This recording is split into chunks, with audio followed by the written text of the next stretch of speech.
And the last card, I am like 1,000% sure Alibaba, he makes fun of me for this. Jesse makes fun of me for this. Echo makes fun of me for this. Everyone makes fun of me for this. Let's just get it over with.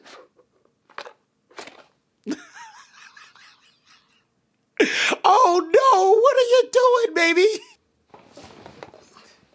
Okay, so before we get into this day, I'm gonna tell you just like how Big Sean said, you're not about to do me any type of way. What's going on with ya, big dog? And it is an amazing Tuesday. I hope your Tuesday is going amazing, and if it isn't, don't worry. It's going to be better than what I'm about to explain to you. I am a storied investor. There was a time where buying and selling Yu-Gi-Oh cards fed my family and paid my rent. It also went on to buy me a house, and I spent a pretty decent time researching and winning. To be honest, this is really just copium for the type of L's I'm about to tell you that I made. That's right, there's no such thing as just taking dubs without taking huge L's. I'm pretty sure you have taken some L's in your life that you probably want to mention to make me feel just a little bit better about my bad investments. But ultimately, one thing that I think we both can appreciate is that those L's is what makes who we are today. We don't get stronger off of wins, we get better off of L's. And I'm going to be discussing to you some cards that made me take some huge L's and change my philosophy when it comes to buying cards. That's right, so today Sabrina has picked out 5 different investments that I have made that were legitimately, I mean, at least they felt super smart, but they wound up being, oh no, what are you doing, baby? Not only will I be explaining to you why I made the investment, I'll also be explaining to you why it failed and I guess what I learned from it. If I learned anything from it. Hey, sometimes you just gotta get back out there and take the same L. Look, I'm not saying that it always happens, but you'll win eventually, right? Right? Right? So without further ado, let's jump on in and start talking about, I'm very scared on what she's going to say is my failed investment. The very first one, oh man, red deck box, red shirt. I had to pick this one first, right? Oh, Sabrina, this is Ancient Warriors Loyal Yang Yun. This is a card that made its debut in the Ignition Assault set. And basically what it does is if only your opponent controls a monster, you can special summon this card from your hand. Your opponent cannot target other Ancient Warrior monsters you control with card effects. If your opponent controls more monsters than you do, you can target one monster your opponent controls, destroy it. You can only use the effect of Ancient Warriors Loyal Yang Yun once per turn. Now, the reason why I thought this was an amazing investment, and I have quite the bit of them, is because Dino Wrestler Pankratops was a card that just got limited on the Forbidden List, if I remember correctly, around the time that this card came out. So in my head, this was going to be the replacement to Pankratops, but then I started to realize that I probably should have read the entire effect and encompassed everything. The first thing, the difference between these two cards, is that you cannot control any monsters to summon this card, already making it fairly restrictive. The next thing is that your opponent has to control more monsters than you do in order to use the effect. That was another red flag. And the third red flag is that it can only destroy monsters on the field, where Dino Wrestler Pankratops can only destroy cards and is a quick effect. This was probably one of my big boneheaded investments, and this actually prompted me to read Yu-Gi-Oh cards and practice them before I make a huge investment. As for how much money I spent on these, I believe that these were maybe 50 cents a copy. Let's just go by that. And I've bought 1, 2, 3, 4, 5, 6. A few minutes later. 18, 19, 20, 21. Now, I'm going to be so honest with you. I spent way more than $20. I actually remember spending $50. Sabrina just doesn't know about where the other 19 went. So I'm just going to go ahead and say negative $50 on a card that never even rised above 50 cents. That was definitely take me back and guide me. Woo, this is a light one. I think I know what this one is, and I don't want to talk about it. Oh man, you guys love this card. So I'm going to talk about that one last. Let's move on to this orange box. I don't want to open this because I don't relive this. Oh, come on. Why you do this, Sabrina? Now, this was actually a huge investment that did not plan out. This is Amazement Administrator Arlecchino, and oh no, what are you doing, baby? I mean, there was a couple of reasons. What this level 7 psychic monster does is once per turn, you can banish any number of attraction trap cards from your graveyard, target that many cards your opponent controls, and destroy them. You can only use the effect of Amazement Administrator Arlecchino once per turn. If a trap card is activated except during the damage step, you can special summon this monster from your hand. If your opponent normal summons or special summons a monster except during the damage step, you can target one of those face-up monsters they control, equip one attraction trap card from your deck to that target. Look, I still have the ultimate respect for this card because look, in my head, think about it. It's an Altergeist Multi-Faker that's generic. You can just summon him after resolving any trap card as long as it isn't in the damage step. Next is that he can banish Amaze trap cards to destroy cards. He's a Dark Arm Dragon, so look, come on now. Altergeist Multi-Faker, Dark Arm Dragon, those made Yu-Gi-Oh! Decks. And what makes it even more important is that when your opponent normal summons or special summons a monster, you can equip an Amaze attraction card to it. So hear me out. There is an amazing Amaze attract card called Amaze Attraction Horror House.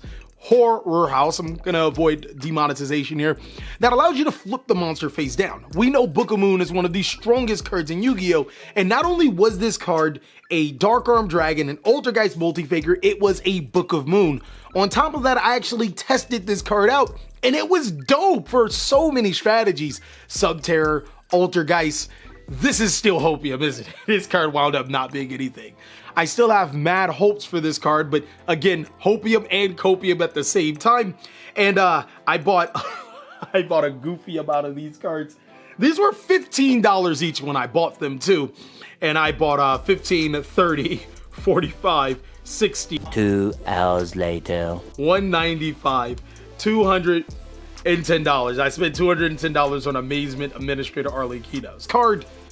This card seems busted, no? I mean, it's even still reading it right now. I would probably buy this card again. I don't know, sometimes you're doomed to repeat the same mistakes, and this is definitely it. Oh man, that is, I hate you, Sabrina. Moving on. Oh, okay.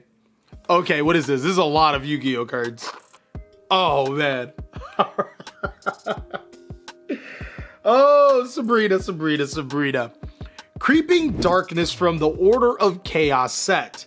Banish 2 dark monsters from your graveyard, add 1 level 4 dark monster from your deck to your hand. So the reason why I thought Creeping Darkness was a good card is because you gotta think, reinforcement of the army is limited on the Forbidden list. What I didn't account for is that not only Creeping Darkness, it was reprinted, it never really panned out. Like getting 2 dark monsters in the graveyard before you can search, it's just not worth it. I did expect more cards like DD Scout Plane to come out. I mean, not necessarily that particular effect, but something that would gain advantage off of being banished. So this would be like a plus potentially 3, but it never panned out. If I do remember correctly, I did buy Creeping Darkness's first edition. So there's a pile of first editions. They were like 75 cents, I believe, but I'm just gonna say $1 each for my brain. And I know I bought more. $51 on a card that never panned out and then immediately pretty much got reprinted. That was, oh no, what are you doing, baby? What's going on? I really don't want to pick another box here. I know that one is probably gonna be the worst one ever. So let me go ahead and, so this was like one of the better investments I've probably ever made, and it wound up being also a terrible investment. This is really funny. This is a really good story. Virtual World Mayhem Lulu. This is a level 3 psychic tuner monster that normally doesn't need any introduction. The reason why this was a very smart investment, because I remember when these cards first came out and I hoarded them. Phantom Rage is a very slept on set. Tri-Brigade, Virtual World, and Phantom Knights were never really, or weren't great strategies coming out of the gate.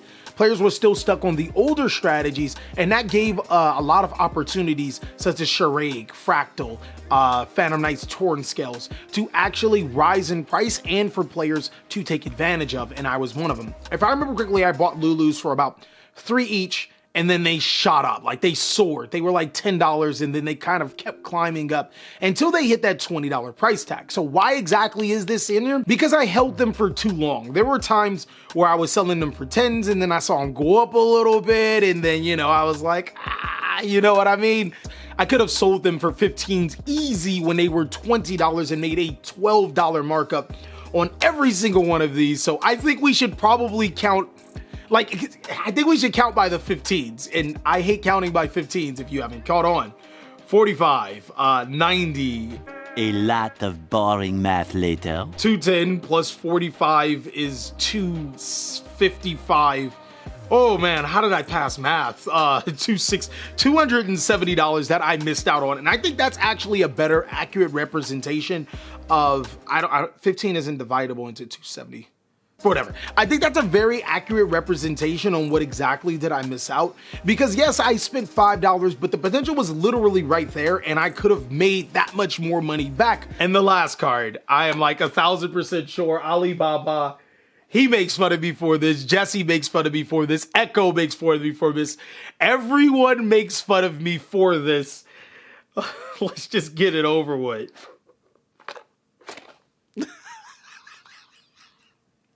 Oh no, what are you doing, baby? This has to be easily my worst investment I have probably ever done. Ghost Sister and Spooky Dogwood has like no business being bought by anybody. It is a zombie level 3 tuner monster and it says during either turn, except the end phase, you can discard this card and apply this effect. And of course, you can only use Spooky Dogwood once per turn. Each time your opponent special summons an effect monster during the main phase or battle phase, you gain life points equal to that monster's attack. If you do not gain life points by this effect, your life points are half during the end phase. So, at the time that this card came out, it was Dark Neostorm. And Dark Neostorm, I think, is one of the very first, if not the very first set to not introduce any new archetypes whatsoever. There was not a single introduced new archetype, just support. So in my head, I'm like, yo, the secret rares are gonna be fire in here. And this is a Ghost Girl card. I mean, look, Ghost Ogre took a long time to come into fruition, but when it did, it was an amazing Yu-Gi-Oh card. Ash Blossom, one of the best Yu-Gi-Oh cards in the card game when it comes to in terms of longevity and being able to apply in almost every format. As you know, Spooky Dogwood, never seen any competitive play. It was never played, and I spent $20 each on secret copies, Spookies. I'm very fortunate that I only bought this many. I don't know why I bought this many, to be honest. I really should have just bought 3 for myself and kept it pushing, but 20, 40, 60, 80. One debt to society later. 82, 20, 40.